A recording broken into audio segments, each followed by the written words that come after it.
Welcome or welcome back to the Light Renegades. My name is Star. Thank you so much for joining me today, everyone. To those that might be new, I come with a real heavy heart today with today's message from Cobain. I channeled this a little bit earlier today, and I woke up this morning feeling quite numb, feeling quite empty, and I just thought, not entirely sure where this is coming from, but coming to sit and record this for all of you now. I think that this is the space that I've been tapping into for the entirety of the day. And there are no words from me that can do this channeling justice, or I guess truly bring forward the emotion and energy that I was feeling when channeling this with Kurt. And I hope that all of you out here can just really sink into a heart space to receive this. There is so much that is brought forward. If you're not ready to be taking on a message that is pretty heavy duty, I would say come back another day. If you are here for the first time, please start at the beginning of this series at least, because today's message is quite something, everyone. I think I thought that I knew what was going to be brought forward with regards to Kurt's story. I wasn't told everything, but I was still in a bit of shock after receiving this channeling from him. And, I want you all to remember that this is an expression of a soul that's healing, that is still healing somewhere. And I think we forget that. I think that sometimes we think when a person's life ends, that it's all just forgotten about. It's all just part of the fabric of something that existed. And Kurt was in the public eye. He was famous, really famous, and that continued past his death. And what I'm starting to understand is that our understanding of him here has been perpetuating a cycle of his pain somewhere else, and we're really trying to help him set himself free.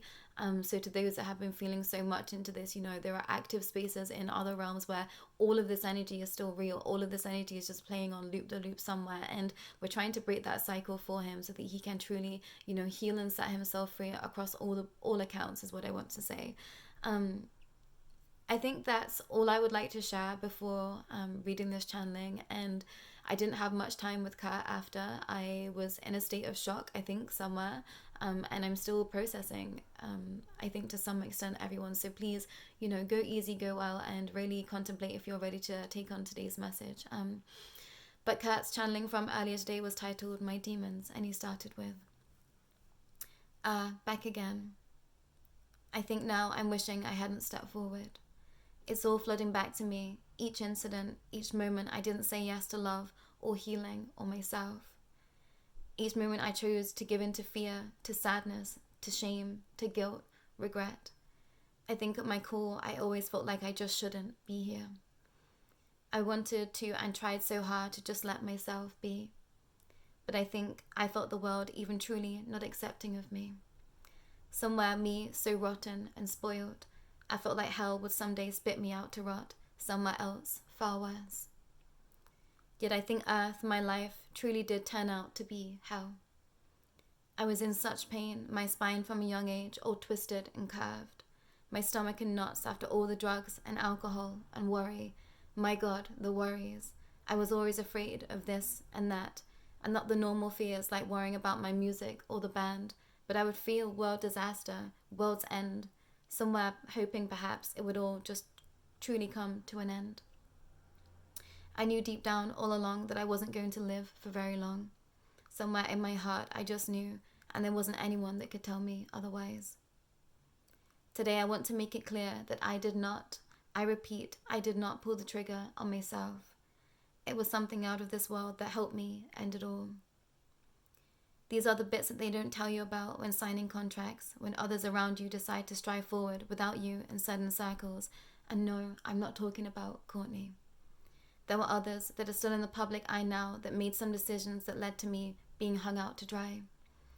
I didn't say yes to anything that I was aware of the darker understanding. I was just trying to make music I love. They knew it wouldn't take much to tip me over the edge, and they would just keep pushing, tearing down my solid foundations from around me, turning Courtney against me, making her feel triggered and in lack constantly. We tried so hard to be good parents, and I think for the most part we were. The rumors of the drugs, questioning our relationship over and over, it does weird things to ones that don't truly love themselves.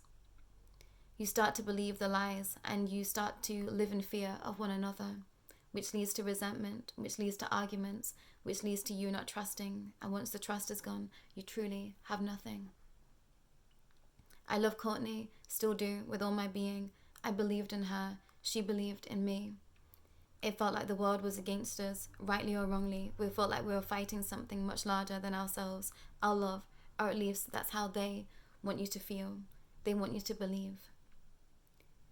To make my end make sense, you have to shift timelines back to my time when I spent in Rome. It was documented that I OD'd back then. This was true, but how it all came to be is a very, very strange turn of events.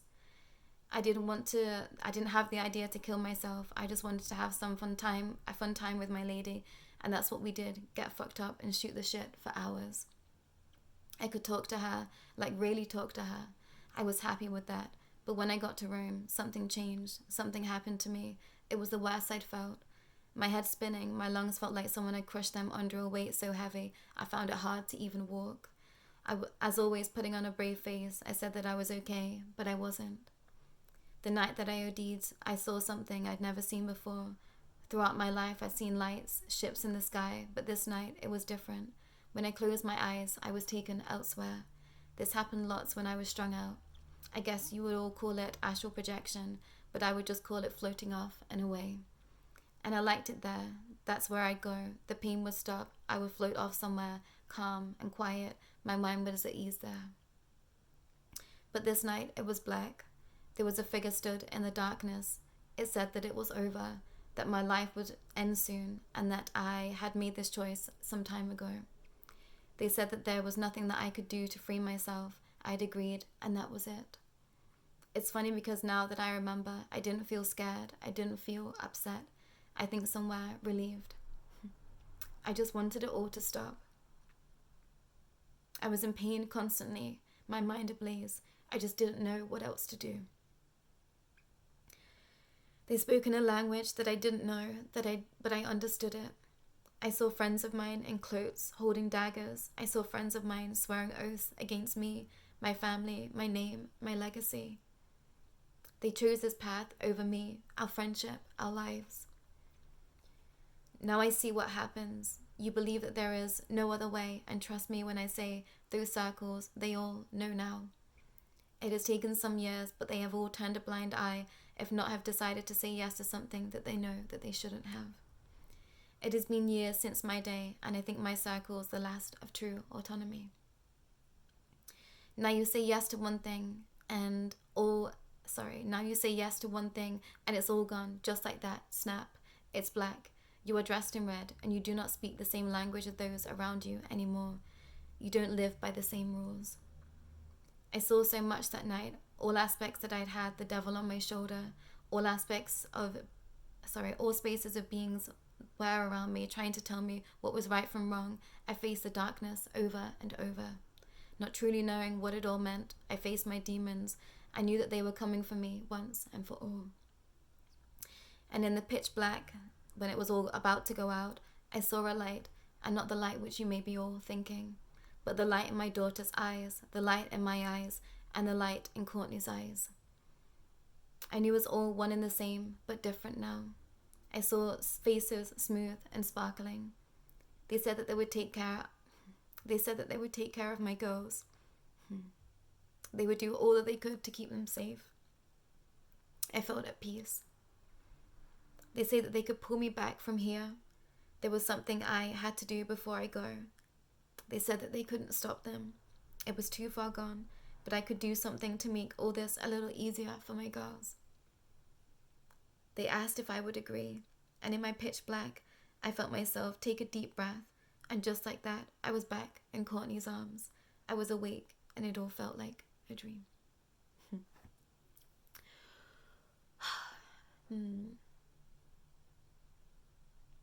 Apologies everyone, because I don't think there was any way for me to get through that without tears in eyes.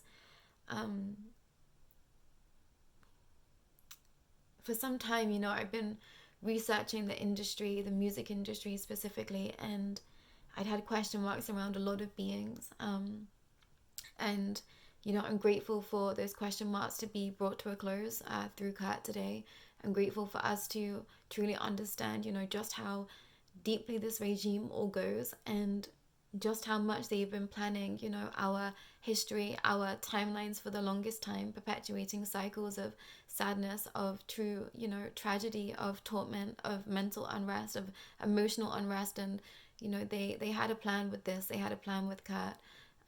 He didn't necessarily know all that he was saying yes to, but he continued to say yes to, you know, a life that he knew was hurting himself somewhere and those that he cared about. You know, to continue to be doing things that are harming yourself and those that you love. You know, somewhere I think that you have to be truly truly hurting, really, really hurting, and he was, you know. And this is what the negative reptilian order, the NRs, counted on. You know, they put him in situations that would just continue to perpetuate pain to him, that would just continue to make him feel crippled in some way, mentally, emotionally, physically. You know, they turn up the volumes of issues that we already have and make them so loud that there is nothing else that you can hear but those. And, you know, I've definitely been in those spaces in this lifetime over and over and over again. I've been fighting them, you know, coming for me, coming for those that I love, and coming for, I think, my mental stability above all else. So, you know, it's quite hard hitting to receive this channeling from Kat, because it's very real and so many of us have been experiencing this. And, you know, I think that we're lucky to be in the spaces that we are in and to have the support systems that we do and to have spaces like this in place. You know, it's really helped me remember why we started the Light Renegades in the first place. And, you know, it's been a real slow process and a real slog, and somewhere, you know, I think we've both wanted to throw the hat in, throw the towel in time after time, thinking, you know, what's the point in all of this? Is anyone going to listen? Is anyone going to believe us? And then something like this, you know, falls into your lap and you just think, I have to continue. I have to share this truth. I have to share, you know, what is truly going on in the world. We are not being told these truths, and so many are falling victim to this regime. And we are putting a stop to that by, you know, saying yes to ourselves, by saying yes to love, by saying yes to be caring about those beings that, you know, perhaps everyone else has turned their back on. And, you know, I think somewhere there are so many adolescents and teens and whatever else is out there, you know, at this point, that just really just don't feel like they belong here right now. And I think it's a crying shame, the spaces that they are being pushed into to find solace, because they don't feel like they belong. And, you know, we're not trying to understand them from a heart-centered, soul-centered space. And I really hope that, you know, in the years to come, that this all changes, that we can start to be seeding in much deeper aspects of light, so that no one feels alone, no one feels, you know, left out or cast aside, or like they have no one to turn to. And that we don't live in fear anymore. I think that's the main issue that keeps coming forward time after time in all of these stories. You know, they were fearful for their life, they were fearful for the lives of their families, and somewhere, you know, Kai just didn't believe that he deserved to be alive, and that was because of the NRs, that was because of that energy being given to him daily. And it's just real sad, you know. And I hope that we can move forward through this together, through Kat's understanding, and truly take a stand in our sovereignty and say, you know, no more I'm going to question my past, no more am I going to question what reality is, and I'm going to keep trusting my heart and my knowing that we are all here for a reason. We are fighting this good fight for a reason. And I'm grateful that Kat has stepped forward to share his story. I know it's been incredibly difficult for this fractal that we've been experiencing. And, you know, I look forward to being able to hold him behind the scenes in a space of ultimate compassion and love, you know. And I hope that when we do get to be channeling again with him, this is going to be the last one for this week, I think, everyone. Quite a lot for us to, you know, let sink in. I hope that we can start to see him be a little bit lighter, and I think just be prepared for everything. I wasn't expecting this message to quite be what it was. The aspects of, you know, the NRs truly being there, him seeing them, him understanding that he was part of something bigger, him seeing the truth of the situation, I think is, you know, incredibly cruel somewhere to some degree. I will give them that, you know, somewhere in some spaces they are brutally honest, and I think, you know, what a brutal end to give someone the full truth of how they've been betrayed by others right before their eyes, because, you know, they know that's going to hurt them the most when they take their life. So I was grateful to know that, that light came through those beings, of the highest vibration, beings that Kurt knew, that Courtney knew, that, Francis knew, from the other side, stepping in to bring him back so that he could finish what he needed to help his life, help the life of his girls, be a little bit easier for them. I'm not sure what that's going to then entail, what he wants to share with regards to that, but we will know, we'll find out. And I'm grateful for that. I'm grateful to know that, no matter what a soul is going through, no matter how far they might be down this regime, they've been, at least met with a speck of light somewhere. I think that they deserve that. Anyone that is, in this regime, they are truly suffering somewhere to some degree, even those that have said yes to, even those that no. Somewhere you have to be pretty sad and full of torment to say yes to something that is going to be harmful to you and to potentially so many around you, and to potentially sacrifice the life of someone that you really care about, to live a lifestyle that perhaps you think is going to make all the pain go away. Somewhere you think that by saying yes to something it's going to change your life for the better, and we all now know that it truly doesn't. It doesn't end. It's a reign of tyranny, of sadness, of unspeakable, unimaginable incidences. And we're putting a stop to this. We put a stop to this already. We are just walking backwards in this understanding, but I'm grateful for today's message. Somewhere it's really hard to receive this, and I hope that all of you go well, and please take on this understanding where and when it feels right to you. I know that we're all going to be engaging in this space in a very specific way, to help us heal on our own personal path, and to help Kurt release himself from our timelines, that aren't helpful to him, to us moving forward. By us seeding the truth, we are allowing for new timelines of greater capacities of light, and is what I want to remind you all of. So please go easy, please go well. Please do not hesitate to reach out to myself, the Light Renegades. We are here to support you in this. But yeah, I think it was a shock to my system, everyone, and no doubt a shock to all of you too. So please take some time to sit and process. There is a lot of energy just across the board right now with the Lionsgate portal, and Lionsgate always comes as a shock to the system for me. I'm always hoping that it's going to feel light and bright, but it never truly does. I think somewhere we are really still expanding to our greatest capacity and strength, which comes with some growing pains. So be aware of that. Make sure that you are looking after yourself as much as possible, and however that looks to you. I feel like no shame right now in seeking those spaces that will bring you some ease right now, and allowing for that to be your truth and where you find yourself in your journey, and saying that it's okay. Please don't shame yourself for perhaps some things that have been brought up to the surface that that you need to release right now, because it's not going to help you in the future, is what I want to share. And specifically those perhaps suffering with substance abuse or addiction, please set those intentions for this Lionsgate to help you catapult forward into timelines that are going to be most beneficial for you and your healing and your future, not just for yourself but for those around you, is what I want to share. But I think that's all for myself today and Kurt, and yeah, we'll be back next week, everyone. Yeah, sorry that it's such a heavy one and so much in one message. I perhaps wasn't quite expecting there to be, so much mother load in one singular channeling, but I guess we were ready and he was ready and it was time, everyone. But that's all for myself and Kurt today, and we'll be back real soon. But please, please, please do take care, and so much love from myself and Kurt to you.